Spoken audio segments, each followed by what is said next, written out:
So அதுக்காக வந்து கத்துக்க போயி, அவங்களுக்கு ஹீல் பண்ணி, அவங்களுக்கு சரியாயி, அதுக்கப்புறம் எனக்கு ரொம்ப இன்ட்ரெஸ்ட் ஆயி, எனக்கு வந்து எதுவுமே நானா போய் கத்துக்கல. ஏதோ ஒரு பிரச்சனைக்குள்ள போய் போய் அப்படிதான் கத்துட்ட மாரி இருந்தது.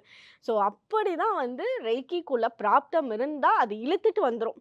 நம்மளா போணும்னு அவசியமே இல்ல. நீங்க சொல்ற மாரி பெர்சனுக்கு அவங்களுக்கு அமைப்பே இருக்காது. அவங்களுக்கு வந்து மைண்ட்ல ஃபர்ஸ்ட்டு தோணவே தோணாது ரெய்க்கி வந்து கத்துக்கணுன்ட்டு. ஓகே. ஸோ அதுக்கு நெறைய ஒரு முன்ஜென்ம அ பாவங்கள்லாம் நீங்கணும். கார்மிக் டெப்ட்ஸ்ன்னு சொல்லுவோம்.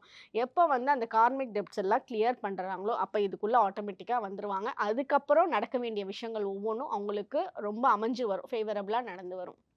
பட் நான் இப்படியும் சொல்ல மாட்டேன். இப்ப ரெய்க்கி கத்துக்கிட்டா உனக்கு பிரச்சனையே இருக்காது. அப்படியே லைஃப்ல வந்து பிரச்சனை இல்லாத நான் அதான் லைஃப்ன்னு கேட்க வந்தேன் அடுத்தது. ஓகே. அப்படிலாம் இல்லவே இல்ல. பிரச்சனையே இல்லாம ஒரு மனுஷனோட லைஃப் இருக்கவே இருக்காது. யாரா இருந்தாலும் நம்ம லைஃப் முடியிற வரைக்கும் பிரச்சனைன்னு ஒண்ணு கூட கூட வந்து தொட்டுட்டு தான் இருக்கும்.